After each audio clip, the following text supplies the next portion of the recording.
Hi welcome back to Sreelakshmi ethnic లేబుల్లో today video. ఈరోజు వచ్చేసి మంచి వీడియో చూపిస్తున్నాను. లెహెంగా ఇప్పుడు వచ్చేది మొత్తం పెళ్ళిళ్ళ సీజన్. అండ్ ఇది వచ్చేసి క్రీమ్ కలర్ లెహెంగా.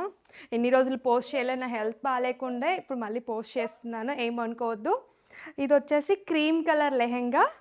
అండ్ ఇది వచ్చేసి కింద అంతా బార్డర్ వేయించుకున్నారు, కింద గోల్డెన్ కలర్ బార్డర్ వచ్చింది. అండ్ ఇక్కడ వచ్చేసి లట్కన్స్ పెట్టాం మనము. అండ్ ఇందులో ఇంకొకటి వచ్చేసి సెల్ఫ్ కలర్ బ్లౌజ్ వస్తుంది దీంట్లో మనకి. ఇది వచ్చేసి self colour blouse. And back open. ఇది వచ్చేసి బ్యాక్ పార్ట్. చూడండి ఎంత బాగుందో, ఫినిషింగ్ కూడా చాలా బాగుంటుంది. దీనికి వచ్చేసి దుప్పట్టా వచ్చేసి మంచి ఆపోజిట్ కలర్ దుప్పట్టా చేయించారు. అండ్ ఇది వచ్చేసి మంచి pink colour, light baby pink colour. And Lay's వేసాం మనం కింద. ఇది అనేది ఇలాంటి డిజైన్స్ ఏమైనా కస్టమైజేషన్ చేయించుకోవాలి అనుకుంటే మన స్క్రీన్ పైన కాంటాక్ట్ నెంబర్ ఉంటుంది, కాంటాక్ట్ అవ్వండి. Thank you. Follow, share.